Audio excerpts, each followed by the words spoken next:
今天的新闻发中带您持续聚焦。9月3号，中共为了纪念抗战结束80周年，举行了大规模阅兵。那这也是中共史上第2次办大型的阅兵活动。这场阅兵就被点出是有3大关键的：第一，就是中共大秀军事肌肉，展现新式武器；还有解放军高层的洗牌，以及习近平的朋友圈，也就是他跟俄罗斯总统普丁还有北韩领导人金正恩3个人首次同台亮相，被称为邪恶轴心齐聚。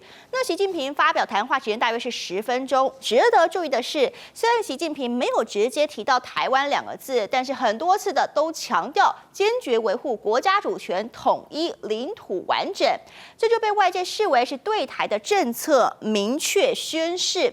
那还有在历史的回顾部分，习近平说中国人民抗日战争是艰苦卓绝的伟大战争等等等，那意在强调中国共产党在抗日战争中的核心作用，抹煞中华民国在抗争中的贡献。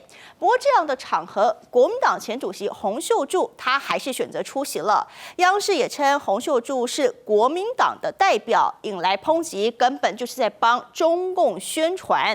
对此，国民党中央回应说不违法的话予以尊重，而蓝营立委则是澄清，洪秀柱不是代表国民党，他代表的是他自己。那近日呢，被点名有意角逐国民党主席的前台北市长郝龙斌就在脸书发文表示，中共过去办93阅兵，多次邀请父亲郝柏村出席，但是他始终拒绝，还劝军中同袍千万不要参与，因为抗战功绩属于中华民国，不能被错置或是混淆。那这些话似乎也狠狠打脸了洪秀柱。不过国民党人士纷纷切割洪秀柱，这真的是有用吗？因为社群上大批的网友还是留言骂爆了，说不要小看国民党配合赤统的决心，还有人说真的看不懂出席要干嘛，甚至直接批评蓝共国民党自降国格，真的是非常丢脸。那民众显然是不太买单，因为洪秀柱被安排的位置可是真的很显眼，疑似是与中国外交部长王毅坐在同一区，会后招待会还跟中国国台办主任宋涛坐在同一桌。中共93大阅兵，前国民党主席洪秀柱被镜头捕捉唐装现身，其中前方站着正是中国前国家副主席王岐山，而跟洪秀柱坐同区的还包括中国外交部长王毅等人。国民党抗日老兵代表和抗战将领遗属代表，央视以国民党代表称呼洪秀柱大吃豆腐，中共官媒更大肆报道，洪秀柱还一度跃居搜寻榜第2名，但有网友怒批，一个当过国民党主席的人跑去看要打台湾的武器。在会后招待会，洪秀柱还与中国国台办主任宋涛坐在招待会圆桌的第1排，网络骂声连连。国民党主席朱立伦也说话了，中共不断的想要篡改历史，声称中共是抗战的中流砥柱，是领导抗战的政党，这完全不是事实。朱立伦批评中共想要扭曲篡改8年抗战历史，包括前台北市长郝龙斌也发文，父亲郝柏村生前常说历史就是历史，不能被扭曲。更透露中共过去举办93大阅兵，多次邀请父亲出席，他始终坚决拒绝，还劝军中同袍勿参与，但还是有蓝营自家人帮忙缓颊。大陆阅兵啊，我们更应该知己知彼。今天中国共产党标举的向全世界展现了他们坚定守护和平的决心。这样的活动参与是不要有什么统战的想法。接受中国邀请出席93阅兵，洪秀柱被指出正襟危坐，还缩下巴。前一天这一番话透露内心早就游地。被批判吧？我没那么重要，你比较重要。我也无所谓，我大家都无所谓，大家都无所谓。来，我们今天在这儿看到很多烈士啊。国民党强调洪秀柱代表个人，而陆委会将研议洪秀柱是否触法。中国93大阅兵，蓝营多人列席，亲中标签恐怕怪不得任何人。三立新闻周一至日文台报道。好，中国93阅兵出席的洪秀柱被央视称为是国民党代表，不过像国民党中央就说不违法就尊重，那蓝委则说他不代表国民党，而是代表自己，看起来是纷纷切割的。我们今天邀请到民进党新北市议员李宇翔跟我们视讯连线，议员，国民党这样的切割，你觉得民众会买单吗？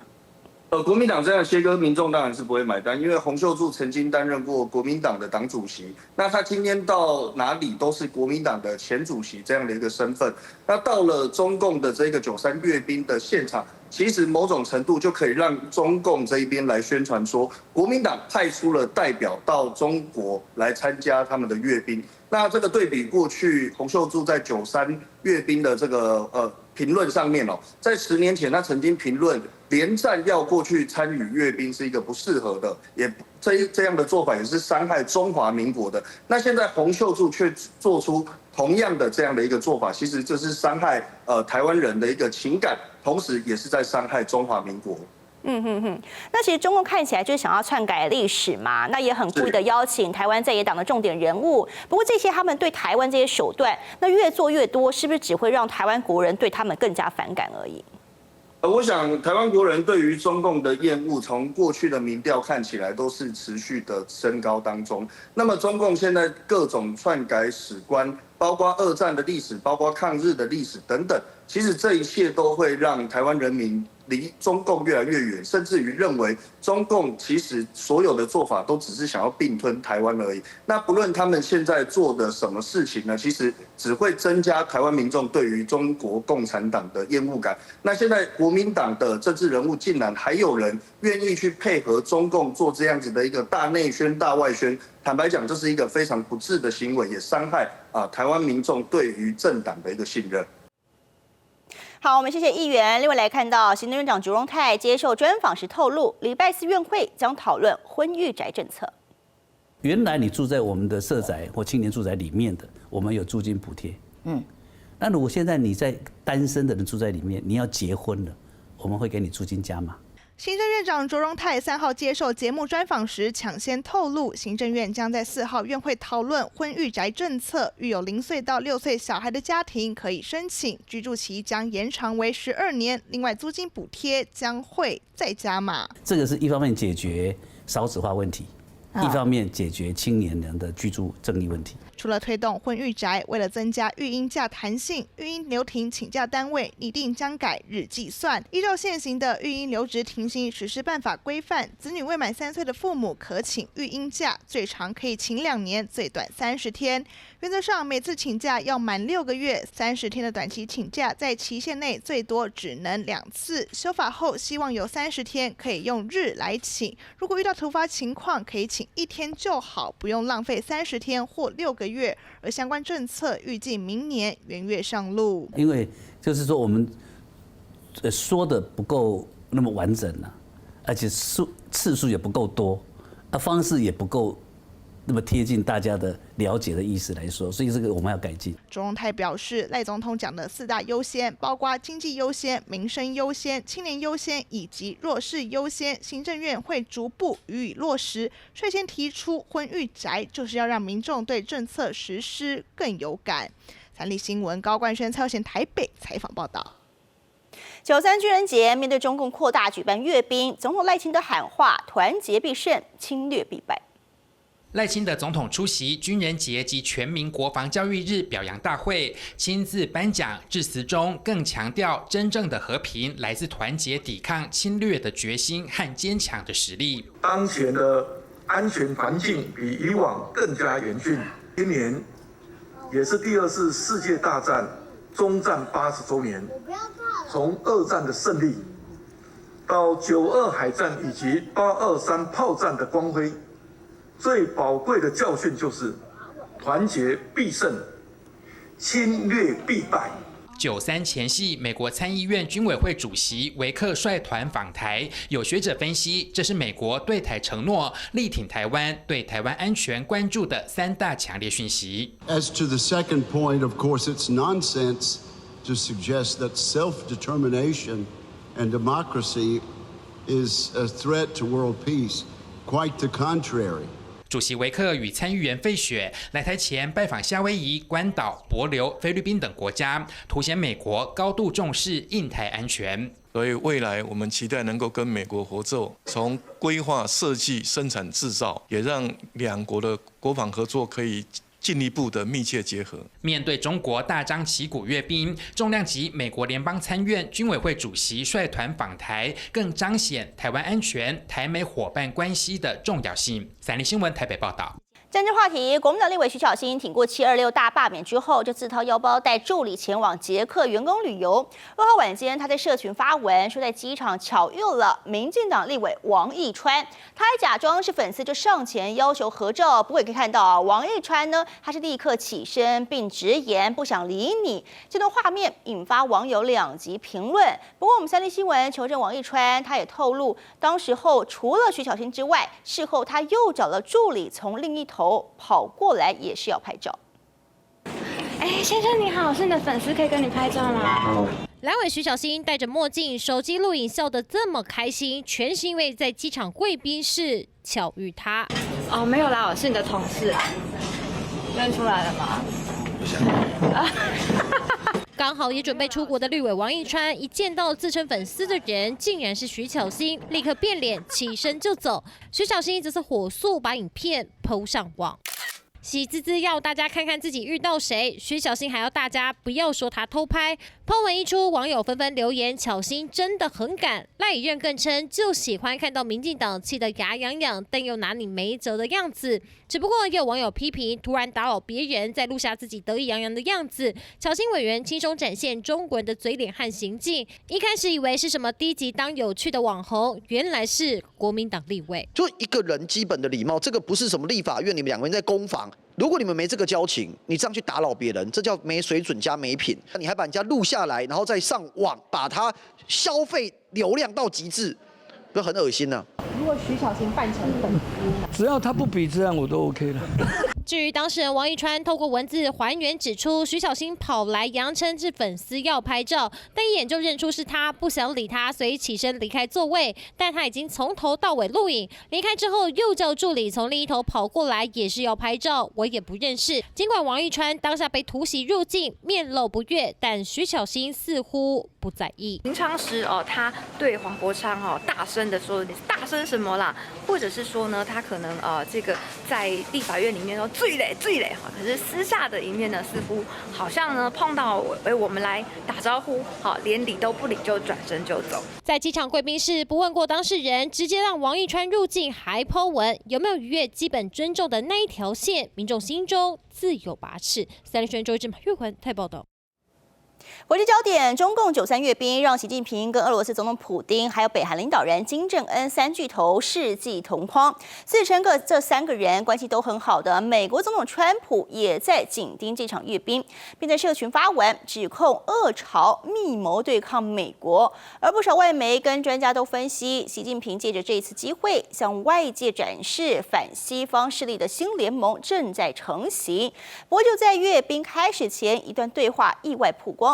普丁突然表示，器官移植让人越活越年轻，日后人类可能长生不老。这番话透过直播完整呈现，也引爆话题。中国这场大阅兵也展出了许多款从来没有亮相过的新式武器，包括了东风61陆基的洲际飞弹，与号称攻击范围是可以覆盖全球的东风5C 飞弹。那甚至还有像是机器狼、舰载雷射等武器。那外媒就分析了，这就是要展现他们的军事能力是可以因应台海战争，并且延伸到全印太。那这也让各国是绷紧神经，就连地表超级强权美国也不例外。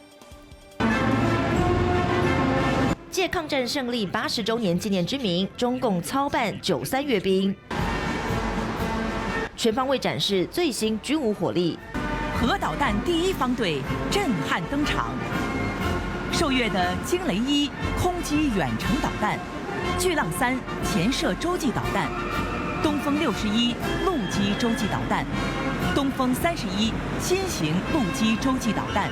解放军首度展示陆海空3位一体的战略核力量，外媒分析将大幅威胁区域情势。Officials say all of these weapon systems we're seeing are produced in China and currently in service Many of them have never been shown before. That's going to make it much more difficult for Western military forces to be able to operate inside what's known as the first island chain to defend places such as Taiwan, Japan, and the Philippines. 东风61导弹及东风5C 洲际弹道飞弹首度亮相。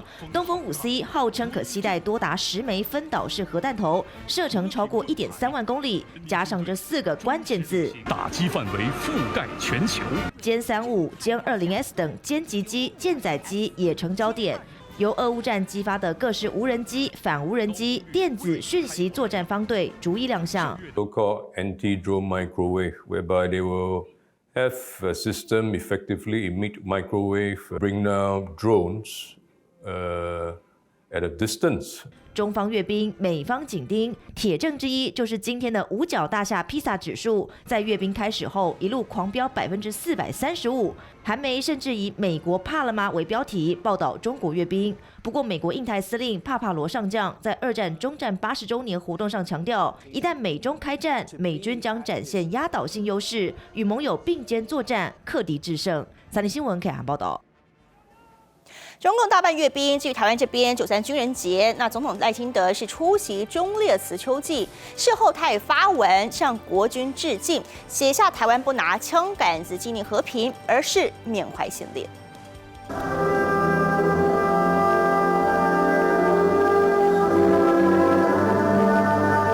93军人节，总统赖清德跟副总统萧美琴赴忠烈祠秋祭，陪同的还有行政院长卓荣泰、立法院长韩国瑜。